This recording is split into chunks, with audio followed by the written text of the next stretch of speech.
spirituality, please subscribe, hit that little bell, and go ahead and give it a like if you like it. I was thinking, since I'm broadcasting out of my home today, I might as well pull the guitar down. And I was thinking what song to play for y'all, and I thought, I know, let's challenge myself to remember words of a song I haven't played forever. I haven't played in a long time. It's called My Letter in the Torah. And what it's about is that every person has a letter, or maybe every Jewish person has a letter in the Torah. And it's considered like your special connection to the Torah. Letter in the Torah isn't necessarily it's not necessarily like a literal thing that you have a letter. That's your letter in the Torah. Although it might be. What it means is like your portion of the Torah. What's your connection? Because we all are connected to the whole Torah, but there's definitely like a connection to a specific thing in Torah. That's your connection. Also, it's said that there are 600,000 root souls of the Jewish people, and there's 600,000 letters in the Torah. So, obviously, if there's how many million Jews, let's say there's 14 million Jews, and there's 600,000 root souls. So, that means that we're all branches of those root souls. Like, if you ask your phone, you can ask your phone, what's... service right now. You have service? On my phone. Anyway, the math would be, what's 14 million divided by 600,000? And then you'd have, like, you'd understand how many could be roots versus branches. But it's, we're all part of this, like, soul thing. And each one of us has a letter in the Torah. Now, there aren't really 600,000 letters in the Torah, but there's close to 300,000 letters. And the white space between the letters is also considered its own Torah. Did you know that? That the white space is its own Torah? Did you know that if two letters are touching each other, the whole Torah scroll is not kosher? You know why? Because it's impinging upon the white Torah. Meaning, it means that the letters that are the negative space of the Torah, the white on black, is... Because we're looking at it as black being written onto white. But there's actually the white being written onto black, which is called in fancy language, it's called the negative space. But it's also holy. And you can't have two letters touching because now the black is messed up. The white Torah is messed up. Anyway, each one of us has that letter in the Torah, and is a Torah scroll kosher if it's missing a letter? Well, one missing letter means the whole thing's not kosher yet. Until you fix it and put that letter back in, the whole Torah is not kosher. So a nice way of saying that is if one Jew isn't keeping Torah, it's like the whole Jewish people are not keeping Torah. So rather than buying yourself a $3,000 pair of tefillin, maybe buy several $500 pairs, and you use one and give out the others to Jews that will commit to putting them on, so that your tefillin's complete. Because our tefillin is only as complete as everyone else is fulfilling this commandment together. So we're all connected to each other in a deep, deep, deep way. And also, you got to be super careful. Maybe you're more of a root than a branch. You understand? So like if I had a circle with all kinds of branches coming off, and each branch is another soul of a Jewish person, but what if I'm one of those? What if I'm a root? How much more so do I have to be careful for those people who are stuck hanging out off, or my appendages? Like, how much more careful do I have to be with how I'm doing mitzvahs? So it's a different level of seeing yourself. Like, how do you know you're not a root? Maybe you're a root.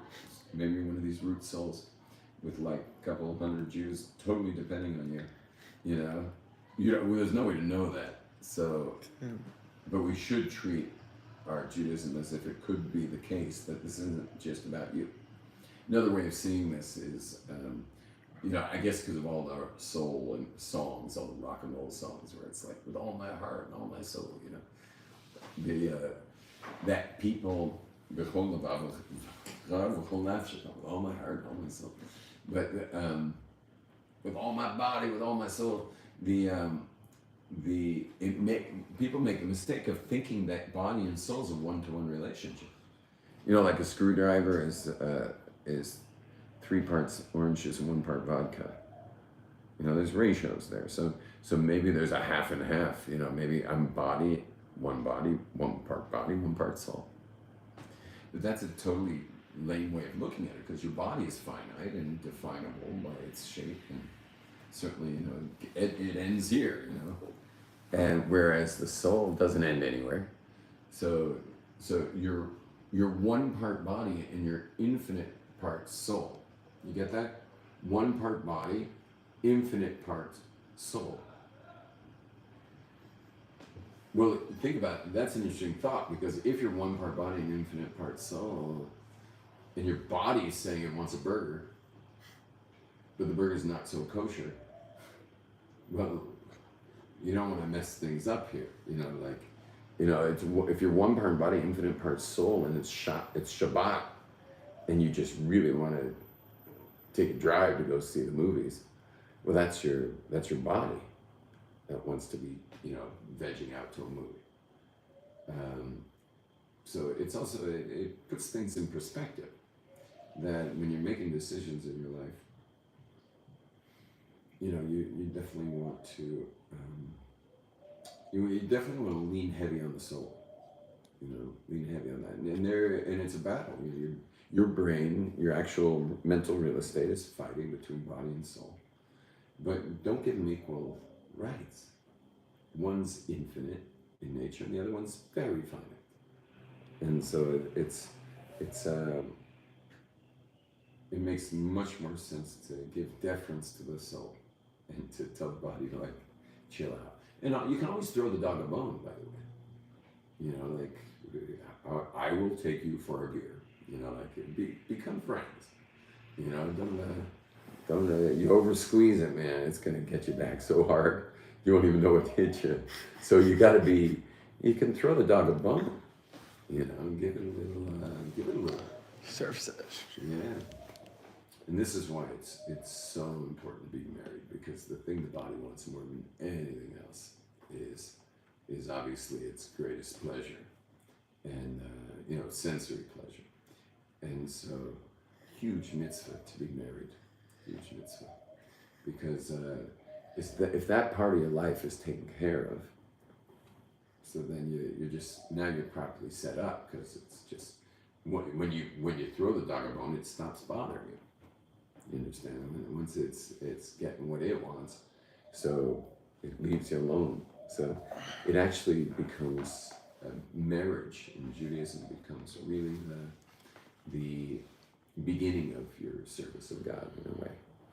Meaning everything you're doing now is, if you're single, is just preparing for marriage.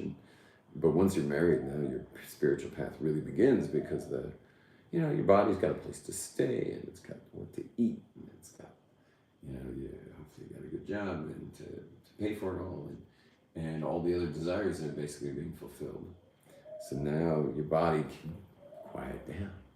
Once your body's quiet, now the soul can glow. And the last thing is that that you want to keep your body healthy. So, like, for example, before you guys came in for a class today, I was on the yoga mat, and I've done who knows how many sit-ups. I don't even know. There's no way to keep track of that. And did several sets of push-ups. I was doing yoga, but hey, if I'm already in plank, might as well do a lot of planks, and if I'm on my back, so let's just work over all the core muscles and do that part. And if I'm on my stomach, let's do back muscles, doing back lifts and stuff. So when you do that, your body just goes like quiet. I don't mean quiet from like the Yetzer period, meaning when your body's in great shape, it doesn't make a sound. It just doesn't sound. Well, think about it. If your body's nice and quiet because you're in good shape, and you're eating right, everything's moving smoothly, your soul really has you can hear it. Whereas when your body's making a bunch of noise, you can't really hear the soul. It's hard to hear the soul. You know, your body's just, oh my feet, oh my fingers, oh my back, oh my head, oh my stomach, oh my heartburn. You know what I'm saying? Like, good luck hearing your soul in the middle of a heartburn attack. You don't hear it.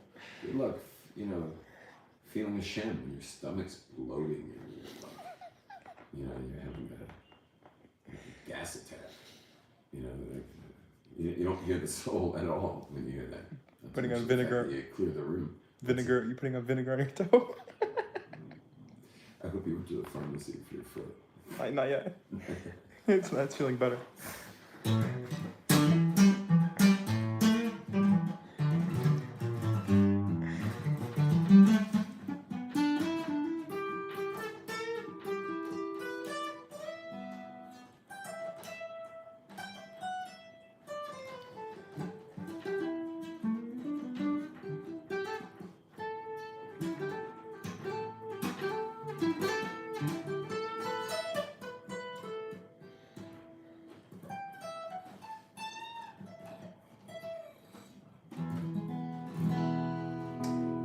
Can you hand me that tea? Maybe there's some tea in my wife's teacup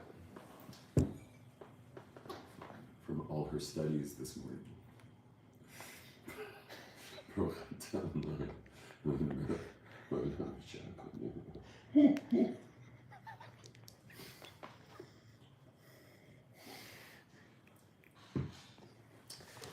right. Anyway, so this song called "My Letter in the Torah." Please God, I'll be able to do it properly because I haven't sung it in a long time. But this song, "My Letter in the Torah," is also very much about figuring out who you are. Like, what's your identity? The first words are, "Who am I anyway? Where am I going to? How did I get here? And what do I need to know?" And I just want to find my letter in the Torah so I can get some direction in life. And it's,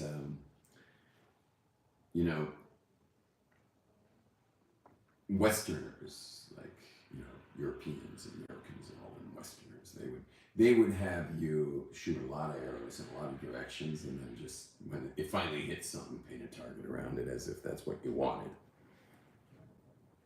You understand? Just throw a lot of things at the dartboard, and one of them will hit a target, or throw a lot of things at an empty board and then paint a target.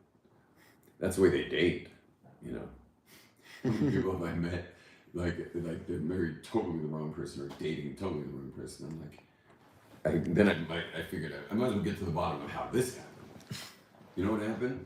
Is the person they were dating said they loved them.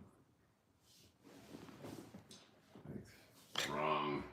Because someone says they love you, it's not means to marry them. And, oh, you finally felt love. That's great. It's a wrong person. So I had a guy engaged to a Gentile. Eliana B said shalom. Oh, Eliana, yeah, cool. Oh. So I actually had a guy in my class engaged to a Gentile who announced from the back of a large class that he's engaged to a Gentile. So I said, okay, this guy's going to be definitely the sacrifice of the class. So we're going to sacrifice this guy. He's already engaged to save everybody else. So anyway, so he says, he announces to the class that he's engaged. So I said, oh, so we got a killer? And he says, that was a joke. But no one in the class thought I was joking. So we got a killer. He says, you have to kill me first. I go, oh, you love her. That's so sweet. Yeah, he says, I love her with all my heart. The whole class is like, oh. And then, oh, does he all think he should marry her, huh? And the class is like, yes, he loves her. It's true love. And I look at the guy in the back of the class. I'm really going to roast this guy. I mean, this guy's about to go right onto the grill. So I say to him, and he fell right into my trap. I said to him, tell me, what is it you love about her? And he says, he quickly lists 7 things, or 9 things, I think. 9 things he loved about her. So I quickly took out my pen on the whiteboard and I was just writing down at least the subject of every single thing of the reasons why he loves her. And he felt perfectly in the trap. I put the word me either before or after every single word he said. She loves me. She takes care of me. She cooks for me. She makes me feel good. She makes me feel handsome. She supports me. She listens to me. The whole class was like totally baffled. Like, he was baffled. He didn't know what. When I put the word me on the board, they were like. So I look at the class and I said, "Who does he love?" And what do you think they all said? They all said, "Himself." And I said, "No, he hates himself." And she is the Band-Aid for all of his wounds. He's using her to feel better about himself. He feels like a bunch of garbage. And he's using this woman, using her to feel better about himself. Till you're okay with yourself, you can't love anybody. That's what the Torah says. Kamocha. Only in as much as you love yourself can you love anybody. And I'll show you it even more mathematically. You want to hear it really mathematically? Let's say you love yourself a 7. Not bad. 7. You only hate yourself a 3. Because it's love and hate. There's no like neutral here. You love yourself a 7. You hate yourself a 3. You can't love past a 7. You can't love someone past a 7. You know why? Because that person you're trying to love over there could expose those 3 things. You could get exposed to exactly the stuff you do not want getting exposed. So you're going to love very carefully.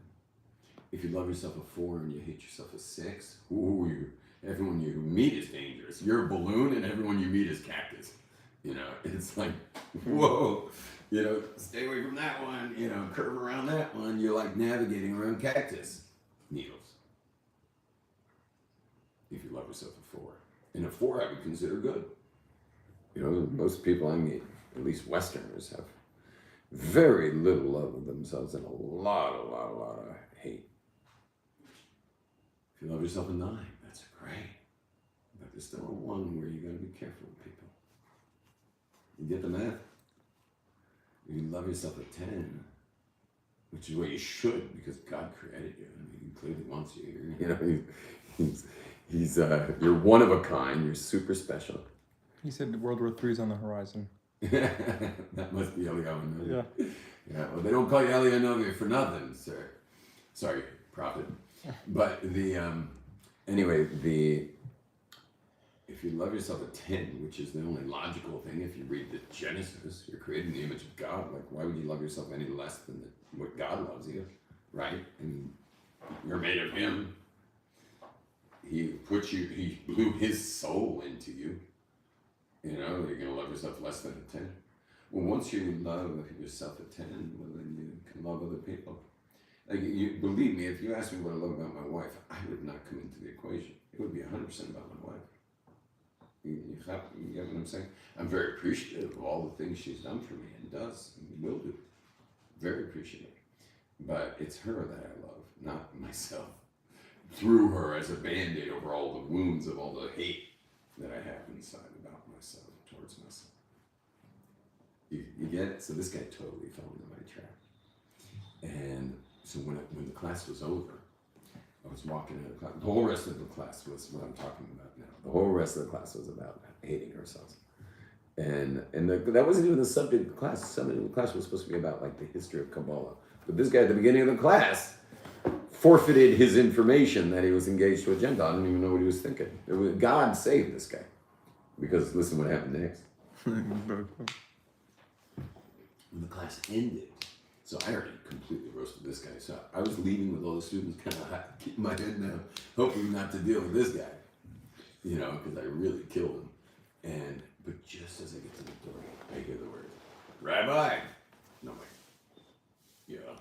And he's like, "Can we talk?" I'm like, "Well, I'm on my way to teach another class, but we could have a meeting." How's 4 o'clock? And he's like, 4 o'clock it is. He was sobbing in there. He gave up his engagement. He flew back to America, dropped his engagement. And today he has a beautiful family, wife and kids. Keeping the Torah. Yeah, this guy really did it. Amazing. Well, we got another interesting comment over there. Yeah, I didn't catch it fully. Yeah, I mean, I don't have to take every comment. Only if Fine, it's no, it was relevant. random.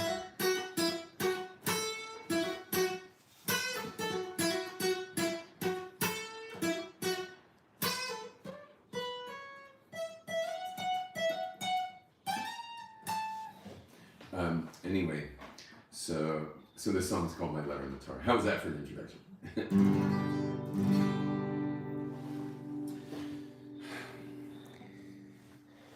Who am I anyway? Where am I going to? How did I get here? What do I need to know?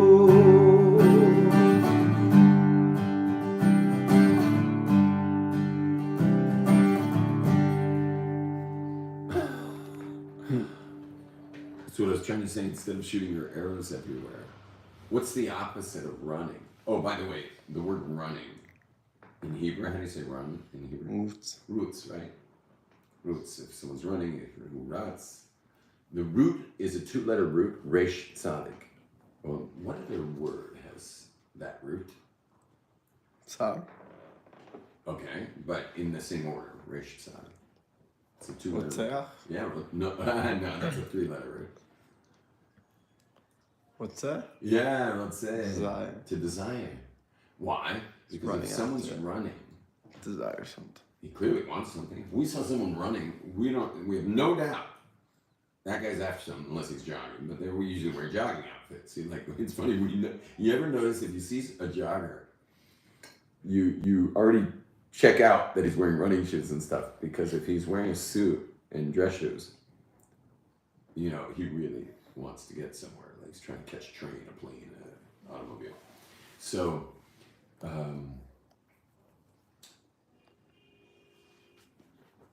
Westerners would have you just run in all directions until you bump into something, which again is how they date.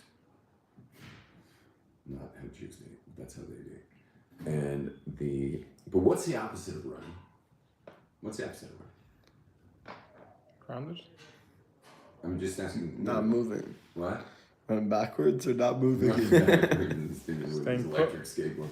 What? Staying put. Staying put. Good. Okay. So I would say staying put is not standing, because standing you might be on your way somewhere also. You're just waiting to sitting. Sitting. And what's the word to sit? Shev. Shev, right? Shev. And it's also two-letter Shev.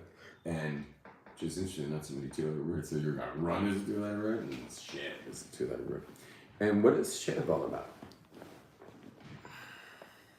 What is that? Shuvah. Shev. What? Shav, return. Shuvah. Shuvah, very good. To return is the shin bet. To return. I just thought about Shabbat. I don't know. Shabbat. Yeah, connected. It is? Yeah, but it's that's a three-letter root. But it's definitely connected, and but it's about returning. Interesting. Returning back to the original formula, perhaps. Meaning your original formula is spiritual. You wound up getting caught up in your head, and you went and did the wrong things. Not spiritual. You go back to where the original formula was, the original purity. Got to come home to that. Shuv. But there's another word. Yeshiva. Yeshiva.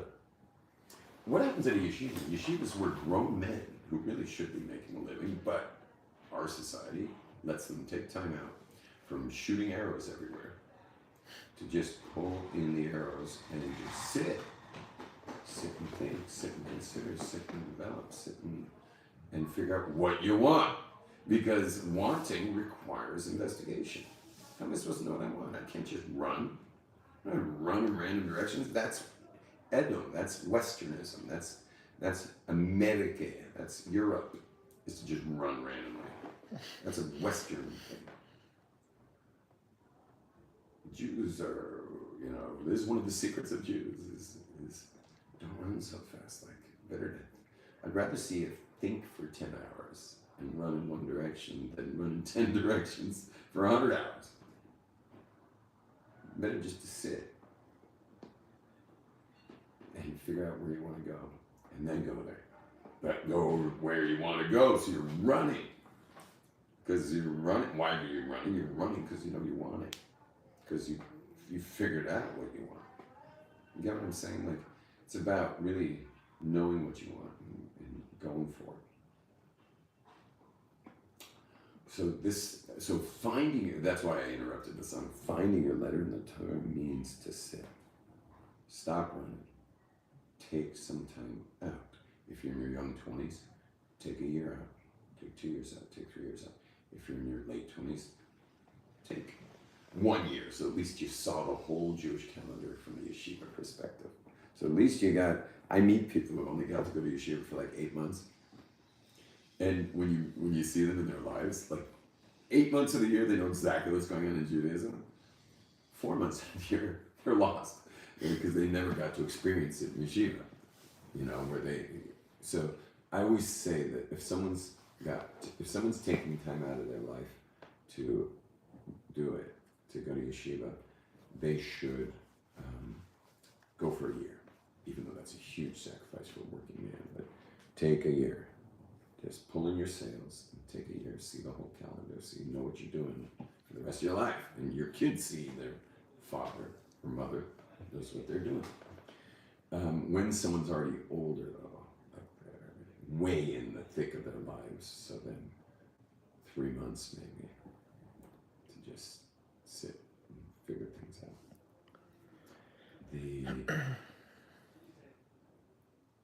What was I going to say about all these timings? Whatever. Enough said. Let's go to the song. Just check my tune real quick. You guys have something to say about everything I just said? Anything you say?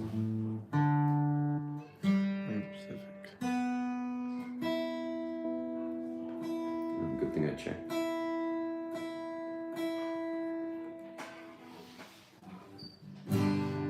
I'll give you guys a job. Your job's to sing this. Just that. That's it. Good. Let's try it again. That's it. I'll let you know when it's time to do that. If you're watching, you should join them. Yeah. Who am I anyway? Where am I going to? How did I get here? And what do I need to know?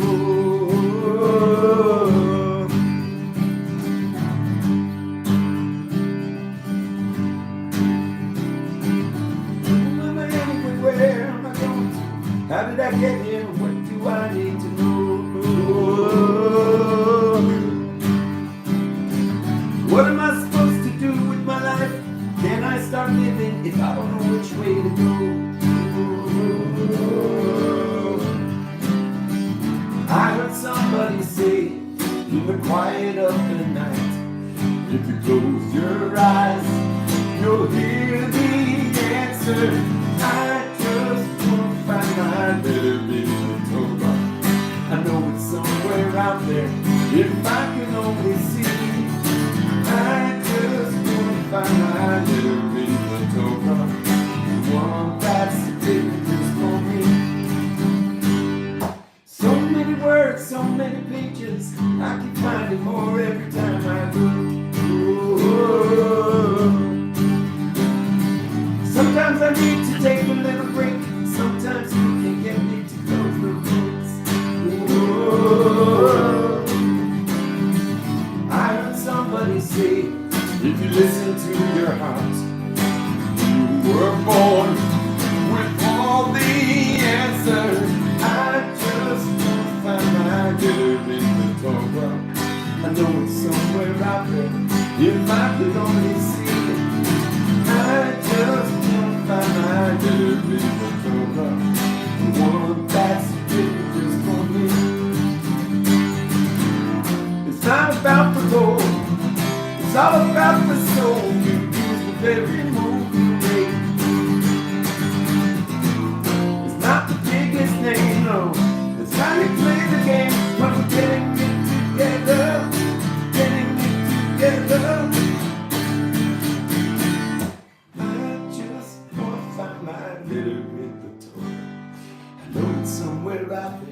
If I could only see, I just wanna find my letter in the Torah. One that's written just for me. That's my track. I just wanna find my letter in the Torah. I know it's somewhere out there. If I could only see it, sing it. I just wanna find my letter in the Torah. The one that's written just for me. Try it again. I just wanna find my letter in the Torah. I know it's somewhere out there. If I can only see it. I just wanna find my letter in the Torah. The one that's written just for me. I just wanna find my letter in the Torah. I just wanna find my letter in the Torah. I just wanna find my letter in the Torah, written just for. Who am I anyway? Where am I going to? How did I get there? If I don't know which way to go.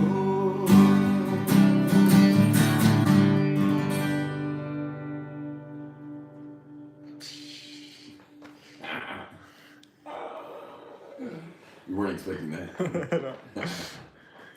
Yeah, it's a rockin' song.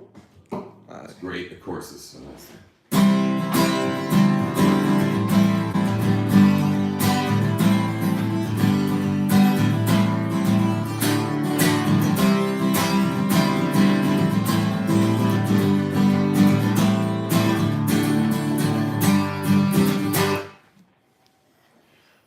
I think I botched the last words. I got overconfident because I was shocked I remembered the song. Who am I anyway? Where am I going to? How do I get there? What do you think I did right?